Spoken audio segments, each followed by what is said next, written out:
अस्सलाम वालेकुम एवरीवन। उम्मीद है आप सब खैर आफियत से होंगे। My name is Junaid Nawaz and I welcome you to my YouTube channel cam view point.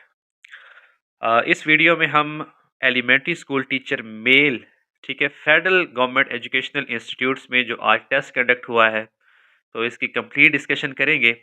तो वीडियो को अंत तक ज़रूर देखिए और वीडियो पसंद आए तो चैनल को सब्सक्राइब कीजिए। तो इस वीडियो में हम कंप्लीट पेपर जो है उसको डिस्कस करेंगे। क्वेश्चन नंबर 1 देखिए, which of the following is a synonym of breakneck. इसका जो सिनोनिम है वो है रैपिड। ठीक है, ब्रेक नेक होता है दैट एक्सट्रीमली फास्ट और रैपिड। नेक्स्ट है complete the sentence with the correct preposition. Sentence है she writes dash blue ink, तो यहाँ पे आएगा इन ब्लू इंक। ठीक है, काफ़ी जो है स्टूडेंट्स वो विद कह रहे थे। तो बेसिकली जो है जब पेन को यूज़ किया जाता है तो पेन में इंक यूज़ होती है। ठीक है, तो इंक के लिए जो है इन आएगा। अदरवाइज अगर आप पेंसिल यूज़ कर रहे हैं तो उसके लिए विद यूज़ करते हैं। तो यहाँ जरा देखिए, when we use pen to write we use ink instead of pen, then we have to use the preposition in. ठीक है, तो आई राइट इन इंक आएगा, ब्लू इंक या ब्लैक इंक। उसके बाद है अगर हम पेंसिल को यूज़ कर रहे हैं तो उसके लिए हम विद यूज़ करेंगे प्रेपोजिशन। तो ये डिफरेंस आपने याद रखना है, इंक के लिए इन आता है और अगर पेंसिल यूज़ कर रहे हैं तो उसके लिए विद आएगा। नेक्स्ट देखिए, change the voice, I know him. तो इसको चेंज करना है, पैसिव वॉइस में करना है, तो इसका करेक्ट आंसर है he is known to me. He is known to me. Change into indirect, he said to me do you like rice. तो इसका करेक्ट आंसर है he asked me if I liked rice. अब यहाँ जरा देखिएगा कि direct narration में question mark है लास्ट पे। ठीक है, तो जब इनडायरेक्ट स्पीच होती है तो उसमें क्वेश्चन जो है वो ट्रांसफॉर्म हो जाता है स्टेटमेंट में। ठीक है, तो इस वजह से जो है लास्ट पे जो क्वेश्चन मार्क है उसको रिमूव कर दिया जाएगा इनडायरेक्ट स्पीच में। नेक्स्ट क्वेश्चन है, if I had work hard I would have pass the test. तो सी ऑप्शन जो है करेक्ट है, वुड हैव आएगा यहाँ पे और ये जो है ये कंडीशनल टेंस है। नेक्स्ट देखिए, परसिमन परसिमन जो है ये फ्रूट है। ठीक है, जापानी फल को कहते हैं। तो डी ऑप्शन यानी fruit is the correct answer. Choose the correct spelling for the missing word. My dash needs to be paid every month. यहाँ पे आएगा मॉर्टेज, मॉर्टगेज इसके करेक्ट स्पेलिंग है। ठीक है, MORTGAGE। मॉर्टगेज कहते हैं referring to loan use to purchase property, typically paid back monthly. तो इसके स्पेलिंग जो है वो करेक्ट आपने चूज करने थे। मॉर्टेज जो है इट मींस जो आप मंथली लोन पे बैक करते हैं उसे कहा जाता है। नेक्स्ट क्वेश्चन है, words have no link with their meanings. This is car arbitrariness. Arbitrariness जो है इसे कहा जाता है refers to the idea that words have no inherent connection to the meaning, यानी ऐसे अल्फाज जिनका कोई मतलब ना हो। क्वेश्चन नंबर 9 देखें, आइडेंटिफाई द एक्सक्लेमेटरी सेंटेंस। अब एक्सक्लेमेटरी सेंटेंस ऐसे सेंटेंसेस होते हैं, ठीक है, जो कि स्ट्रॉन्ग फीलिंग और एक्साइटमेंट को एक्सप्रेस करते हैं। तो इसमें करेक्ट आंसर है what an amazing performance. C option जो है करेक्ट है। Which of the following words is the best antonym for fortitude. अब फोर्टिट्यूड जो है ये होता है हौसला। ठीक है, इसका मतलब क्या है, हौसला।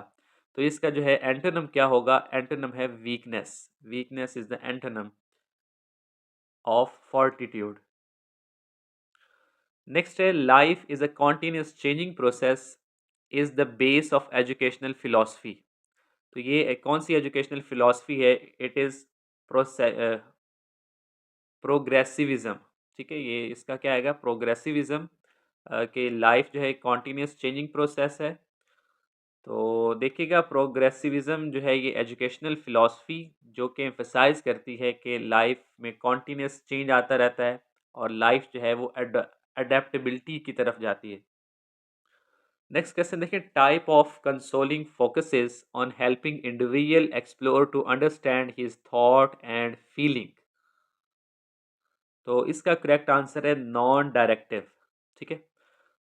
जो नॉन डायरेक्टिव कंसोलिंग बिहेवियर है वो फोकस करता है इंडिविजुअल्स को हेल्प करने में, उनको एक्सप्लोर करने में, अंडरस्टैंडिंग देयर थॉट्स, और उनकी जो थॉट्स और फीलिंग है इनको अंडरस्टैंड करने में। तो इसका करेक्ट आंसर जो है वो नॉन डायरेक्टिव था।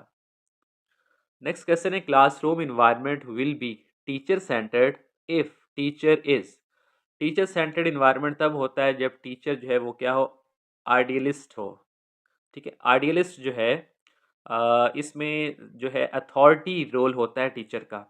इन the teacher centred classroom the teacher typically takes the role of an authority figure as seen in the idealist philosophy. Next देखिएगा, which assessment method evaluates student learning outcomes during the lesson. Formative जो assessment है, ठीक है, ये female के paper में भी आया था। फॉर्मेटिव असेसमेंट होती है during the course of, during the lesson. Next है, teacher teaching through deductive method is form from. Deductive method में क्या होता है, जर्नल टू स्पेसिफिक अप्रोच होती है। ठीक है। General to specific which is characteristic of deductive teaching method. Next है, projective techniques are use to measure. Projective techniques जो हैं इनको यूज़ किया जाता है पर्सनैलिटी को असेस करने के लिए, पर्सनैलिटी को मेजर करने के लिए। ठीक है। और ये जो है ये इनडायरेक्ट मीन्स में होता है। Projective techniques are use to assess aspects of personality often through indirect means. Next देखिएगा, reliability of an assessment relates to. Reliability जो है इसका मतलब होता है कंसिस्टेंसी। यानी आप कोई भी मेथड अडॉप्ट कर रहे हैं और वो कितने कंसिस्टेंट रिजल्ट प्रोड्यूस कर रहा है, इसको रिलायबिलिटी कहा जाता है। नेक्स्ट है, pedagogy is Greek word which literally means. Pedagogy जो है इट मीन्स टू लीड। ये फीमेल के पेपर में भी आया था। ठीक है। वहां पे ऑप्शन था to lead the child. It refers the art and science of teaching. Question number 19 देखिए, the most complex complex skill of Bloom's taxonomy. अब ब्लूम टेक्सोनोमी में जो मोस्ट स्किल है वो है ओरिजिनेटिंग। ठीक है। Bloom taxonomy classifies cognitive skills from simple to complex. और हाईएस्ट लेवल जो है जो कि रिवाइज्ड वर्जन में है, ठीक है, जो कि न्यू वर्जन है, उसमें जो हाईएस्ट लेवल है वो है क्रिएटिंग। ठीक है। और क्रिएटिंग में क्या आता है, ओरिजिनेटिंग भी क्रिएटिंग में ही आता है। तो इसलिए सी ऑप्शन जो है ये करेक्ट होगा। अब इसमें क्या होता है, इसमें न्यू आइडियाज, कंस्ट्रक्टिव थ्योरीज और डिजाइनिंग और ओरिजिनल वर्क, ठीक है, इसको डेवलप किया जाता है इस मेथड को। नेक्स्ट देखें, which model of learning combines in person instruction with online और डिजिटल कंपोनेंट्स। ठीक है। ऑनलाइन और डिजिटल कंपोनेंट्स में इन पर्सन जो इंस्ट्रक्शन है उनको कंबाइन किया जाता है। इस मॉडल को कहते हैं ब्लेंडेड। तो blended learning combines traditional face to face instruction with online और डिजिटल कंपोनेंट्स। नेक्स्ट है, which river does not flow on Pakistan land. कौन सा रिवर जो है जो कि पाकिस्तान लैंड में फ्लो नहीं करता, दैट इज ब्यास। नेक्स्ट देखिएगा, Wah ordnance factory was constructed with the help of. Option है China, France, Russia, none of the above. Basically ये जो ऑर्डिनेंस फैक्ट्री जो है इसको कंस्ट्रक्ट किया गया था with the help of British in 1947। लेकिन लेटर जो है इसको एक्सटेंड किया था China, with the help of China. तो गिवन ऑप्शन में जो है वो चाइना है, तो चाइना ही करेक्ट आंसर कंसीडर होगा। नेक्स्ट देखिएगा, शरिया benches on all high courts were established in. जो शरिया बेंचेस जो हैं हाई कोर्ट्स में एस्टेब्लिश हुए थे 1980 में। ठीक है। सम कहीं पे आपको 1979 मिलेगा, कहीं पे 1980। तो गूगल पे अगर आप सर्च करेंगे तो federal Sharia court of Pakistan, उनका जो पेज है उसके मुताबिक इसका आंसर जो है वो है 1980। नेक्स्ट देखिए, first dry port of Pakistan was constructed in. सबसे पहले जो ड्राई पोर्ट पाकिस्तान में है it was constructed in Lahore. ठीक है। Lahore dry port was the first dry port in Pakistan और and originally open in Mughalpura. The dry port was constructed by Pakistan Railways and has been managed by it since 1973. Next है sir Syed Ahmad Khan founded the British Indian Association in. इसका correct answer जो है, जो कि मिला है, वो है 1864। ठीक है, आपको कहीं पे 1866 भी मिलेगा, तो 1866 क्योंकि ऑप्शन में नहीं है, तो इसलिए करेक्ट आंसर जो है वो हम 1864 कंसीडर करते हैं। नेक्स्ट देखिए, which document is considered the precursor to the two nation theory. ठीक है, टू नेशन थ्योरी का जो प्रीकर्सर है, कौन सा डॉक्यूमेंट जो है जो कि इसकी बेस है, उसमें ऑप्शन है Khilafat manifesto, Delhi proposal, Lucknow pact, cabinet mission plan. One by one हम इन सब को डिस्कस कर लेते हैं। सबसे पहले है खिलाफत मैनिफेस्टो। खिलाफत मैनिफेस्टो जो है 1919 में ये मूवमेंट जो है, पॉलिटिकल मूवमेंट, ये शुरू हुई, लीड बाय इंडियन मुस्लिम। और इसका मकसद ये था कि जो ऑटोमन खिलाफत है, ठीक है, खिलाफत उस्मानिया, उसको प्रोटेक्ट किया जाए और ब्रिटिश रूल के अगेंस्ट जो है वो अपोजिशन जो है उसको लाया जाए।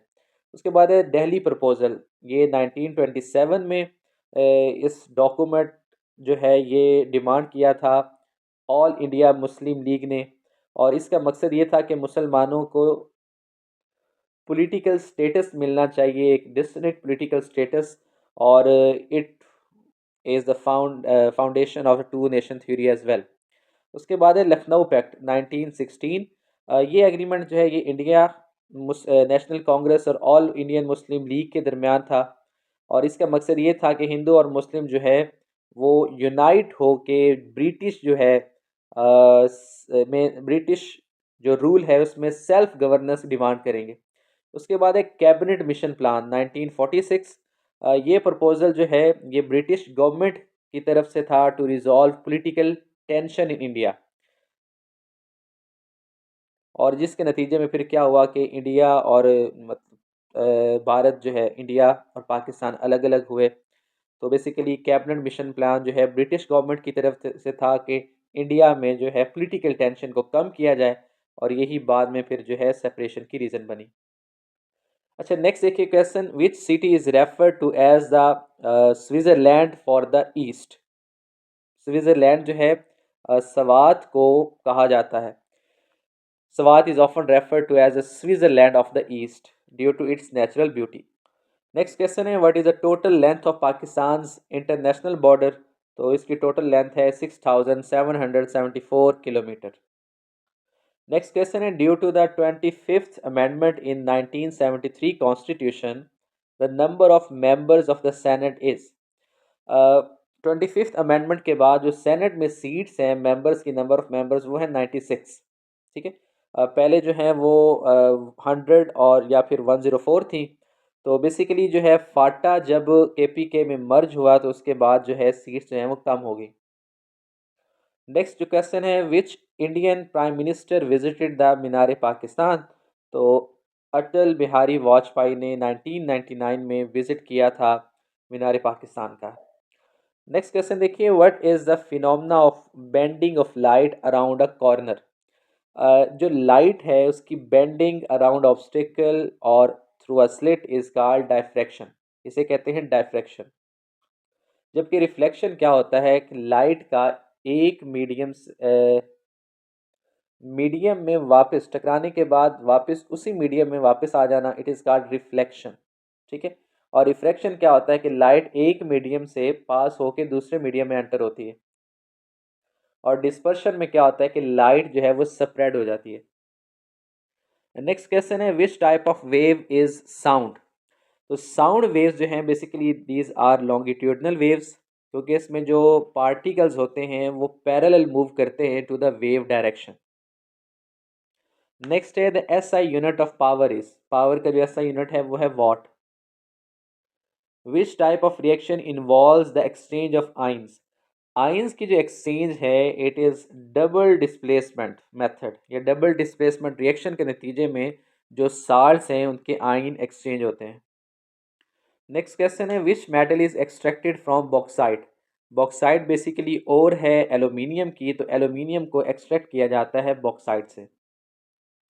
नेक्स्ट क्वेश्चन है, in the human body which organ is primarily responsible for regulating blood glucose level. ठीक है, ब्लड ग्लूकोज लेवल को रेगुलेट करने के लिए जो ऑर्गन है दैट इज पेंक्रियाज।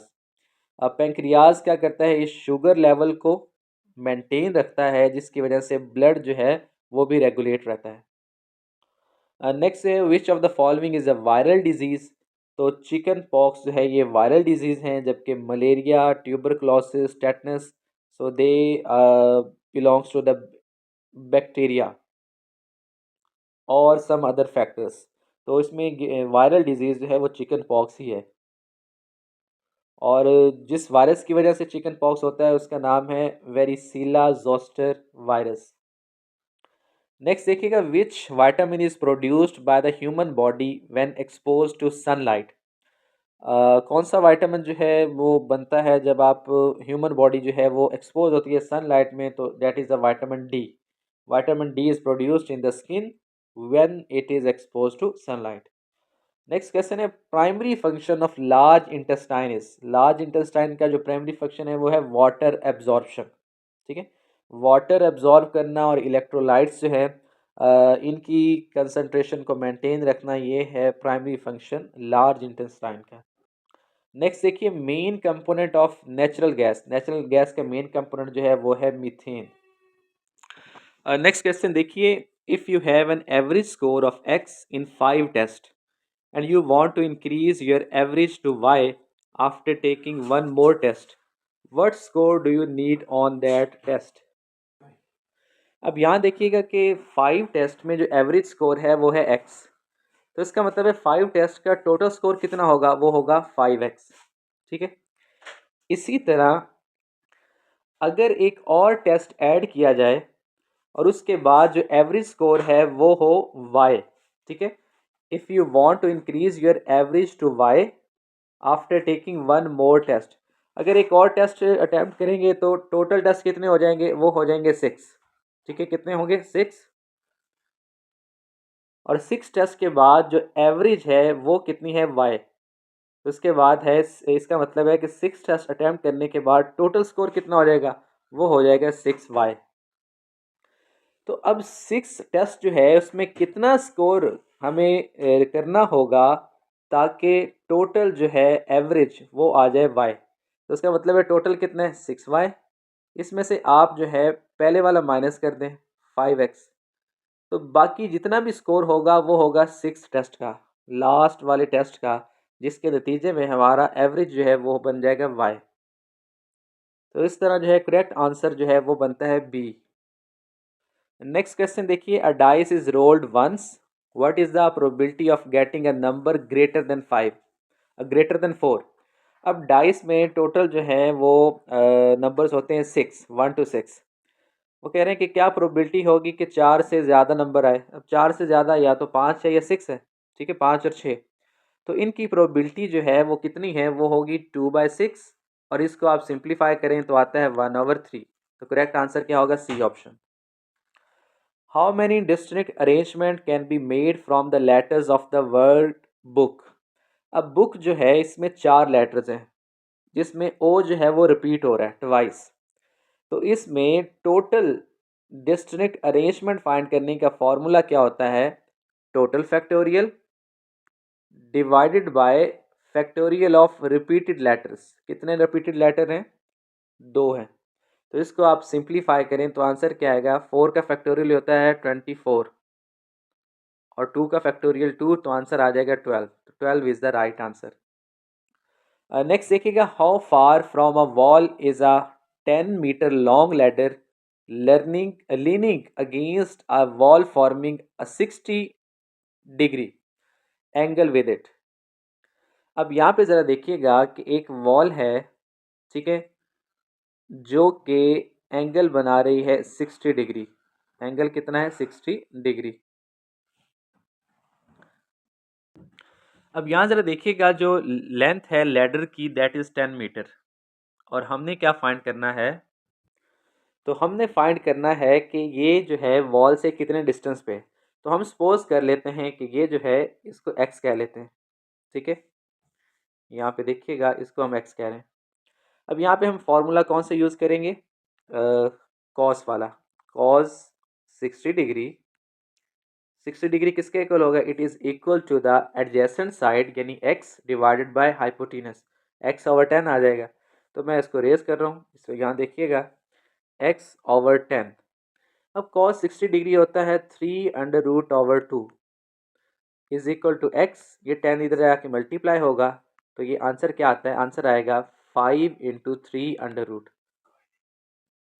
तो बी ऑप्शन जो है ये करेक्ट है। नेक्स्ट देखिए question, what is the size of the class interval 4 to 7। अब इसमें क्या होता है, क्लास इंटरवल फाइंड करने के लिए आप अपर लिमिट में से लोअर लिमिट को माइनस करते हैं, तो 7 - 4 क्या आएगा, 3। तो 3 जो है करेक्ट आंसर है। नेक्स्ट देखिए, the next number in the series 27, 32, 30, 55, 35, 33। अब इसमें देखिएगा आपने जो है इसमें पैटर्न जो है उसको रिकग्नाइज करना है। 27 प्लस 5 कितना होगा, 32। सेकंड जो है 32 - 2 इज इक्वल टू 30। इसका मतलब है कि एक बार 5 डिजिट का इजाफा हो रहा है और अगली बार जो है 2 डिजिट्स जो हैं वो सब्सट्रैक्ट किए जा रहे हैं। तो इसी सीक्वेंस के साथ जो है 32 - 2 30, 30 में 5 प्लस करें तो 35 बनेगा, फिर 2 माइनस करें तो 33 बनेगा, 33 में फिर 5 प्लस करें तो कितना आएगा, 38। तो डी ऑप्शन जो है करेक्ट है। क्वेश्चन देखिएगा, सॉल्व इट 10 - 40 + 6 × 20 डिवाइडेड बाय 4। तो अब इसको हम सॉल्व कर लेते हैं। 20 डिवाइड बाय 4, सबसे पहले हम डिवीजन करेंगे तो इसका आंसर आएगा 5। उसके बाद हम इसको 6 से मल्टीप्लाई करते हैं तो ये आ जाएगा 30। ठीक है, ओके। इसके बाद हमारे पास है 40 -40 है और 10 प्लस के हैं, तो इसको ज़रा देखें, 10 - 40 कितना हो गया, -30 प्लस 30 इज इक्वल टू 0। तो इसका आंसर जो है वो है 0। नेक्स्ट देखिएगा, which number is self multiplicative inverse. अब सेल्फ मल्टीप्लिकेटिव इनवर्स जो है ये एक ऐसा नंबर है कि जिससे मल्टीप्लाई किया जाए उसको खुद से। ठीक है, तो आंसर क्या है, 1। ठीक है, अब यहाँ ज़रा देखिएगा, ज़ीरो को हम ज़ीरो से मल्टीप्लाई करें तो आंसर 1 नहीं आता, 2 को 2 से मल्टीप्लाई करने से भी नहीं, -2 को -2 से मल्टीप्लाई करने से भी नहीं, -1 जो है इसको अगर -1 से ही मल्टीप्लाई किया जाए तो आंसर आएगा 1। So it is a self multiplicative inverse. Next question देखिए, mass of a block A is 2.35 kilogram. ठीक है, ए का जो मास है वो है 2.35 किलोग्राम। ये less than the mass of block B, यानी ब्लॉक बी का जितना मास है ए का उससे 2.35 लेस है। तो हम सपोज कर लेते हैं बी का जो मैस है वो है एक्स, तो ए का कितना होगा, एक्स - 2.35 होगा। ठीक है, अब इन दोनों को नेक्स्ट क्या बोला है उसने, the total mass of 2 blocks is 4 kilogram and 50 ग्राम। दोनों का टोटल मास कितना है, 4 किलोग्राम एंड 50 ग्राम, तो ये बनता है 4.05 किलोग्राम। अब हम दोनों को जमा कर लेते हैं, बी का कितना था, एक्स था, ए का कितना था, एक्स - 2.35, किसके इक्वल आएगा, ये इक्वल आएगा 4.05। तो यहाँ से आप इसको सिंप्लीफाई करें, एक्स की वैल्यू निकालें, तो एक्स की वैल्यू ही एक्चुअली क्या होगी, मैस ऑफ ब्लॉक बी। तो इसका आंसर आता है 3.2। नेक्स्ट देखें, विच of the following measures the central tendency. Central, ये जो टेस्ट था ये FGEI EST मेल का टेस्ट था जो कि आज कंडक्ट हुआ। तो आपने कमेंट सेक्शन में बताना है कि आपने कितने मार्क्स गेन किए हैं, और जिसके जो है 70+ मार्क्स होंगे तो उम्मीद है कि उसके इंटरव्यू के लिए चांस बढ़ जाएंगे। क्योंकि हर प्रोविंस का जो है मेरिट डिफरेंट बनेगा, तो हो सकता है कि किसी एक प्रोविंस जहाँ पे सीट्स कम हैं तो उसका डेफिनेटली मेरिट जो है ज़्यादा होगा एज़ कम्पेयर टू अदर। तो पुरुमीद रहिए, अपनी मेहनत जारी रखिए, कोशिश करते रहें और अपना बहुत सा ख्याल रखें, दुआ में याद रखें। अल्लाह हाफ़िज़।